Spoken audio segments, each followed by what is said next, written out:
At the start of ninth grade, I faced an unexpected challenge. During computer science class, I fell asleep, only to be jolted awake by my teacher assigning me a presentation on a topic that I could barely pronounce. As my friends laughed, I stood there, stunned and embarrassed, unable to process what just happened. The next day, I entered the class, ready, with sweat dripping down my forehead and revenge written all over my face. I delivered a presentation that not only impressed my classmates, but also opened my gates up to something much greater. Later, I reflected on how I managed to pull that off. How did I explain something so complicated so easily? Did I use a secret formula or a magic phrase? After analyzing my speech, I realized that the way I gave my presentation mirrored the strategies used by the world's top brands. And that's what I want to talk about today: branding. What exactly do you mean by a brand? Is it just another name for a conglomerate? Is it an exclusive club for the best unicorn companies in the world? Or is it something deeper? At the core, a brand is the gut feeling that a person has for something else. Now, that something can be a product, a service, or even an idea. A brand goes beyond a logo, it goes beyond a tagline, and it goes even beyond a company name. It is bigger than that. It is a feeling, it is an emotional connection. Think about it. All of the top brands like Nike, Apple, Red Bull, Coca Cola, and likes have realized the importance of establishing an emotional connect with their customers. And it's these brands who don't just sell mere shoes, phones, or drinks. It's the feeling they deliver. It's a recurring attraction that every single one of us has experienced that has been the key to success for all of these brands. Steve Jobs once said, "Don't just sell products, sell dreams." Simon Sinek explains this quote brilliantly.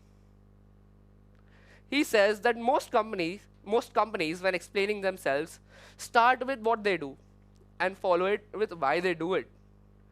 Great companies, on the other hand, start with their why, their purpose, their reason for existence, and let their product or idea support this mission. A brand is more than a company.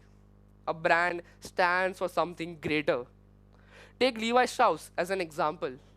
In the early 1850s, Levi Strauss created the world's first blue jeans in a period of social movements and rebellions.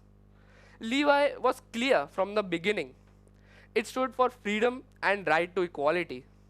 Just imagine an apparel brand with such a deep meaning. However, it was this deep meaning that resonated with everyone so deeply that people actually began wearing Levi's blue jeans during social movements to demonstrate their freedom and right to equality. I repeat, a brand is more than a company. A brand stands for something greater. All of us know the Guinness Book of World Records. But I challenge that most of us here today probably wouldn't know their roots. Guinness Book of World Records was created in a pub owned by Arthur Guinness, who was bored to sell alcohol and drinks to his customers every single day. He wanted to make a change. So, he decided to create this record book to inspire his customers to achieve greatness. And the rest is history. Here's the crux of the matter: building a brand is also economically smart. A brand possesses such power that it can print cash while tapping into our feelings. The smartest brands in the world put in the least amount of efforts and yield maximum returns. When you compare the entire process of ideating a product, making it, and actually supplying it, for the biggest brands in the world, you start seeing a pattern. Most of the brands do the ideation themselves. The rest, they simply hand it over to other companies to do it for them. A brand is like the cool kid on the block. Once you are the cool kid, you can influence people. And most importantly, you can hand out your homework to the nerds. Apple, for example, designs its iPhones every single year themselves, while the entire process following that is done by ancillary industries. Minimal efforts and maximum returns. The truth is, branding is like a cheat code. Nothing in the world is stronger than branding, except for all the moms out here today. But I'm sure even they'll agree to this. But here's where things start to get interesting. A brand possesses such power that it can tap into our feelings and connect deep emotional connections beyond a rational sense.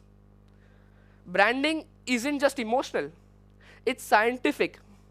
Researchers at Harvard University have said that 95% of our purchase decisions happen subconsciously.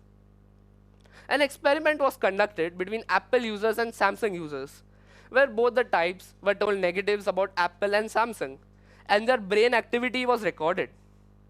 Astonishingly, it was when Apple users were told negatives about Apple that their brain recorded it as a personal insult, almost like when their family member is insulted.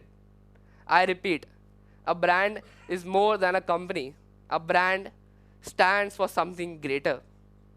Branding is like the soul. It is eternal, everlasting, and perpetual.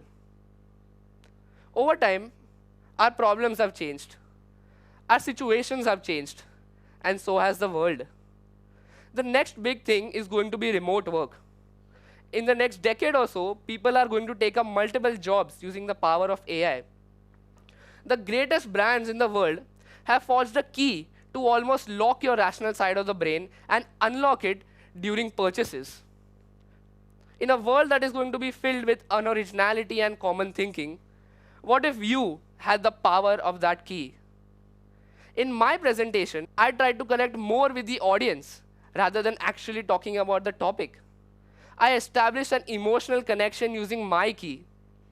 I believe it's time now that you find the key within you too and start changing the world, one log at a time. Thank you.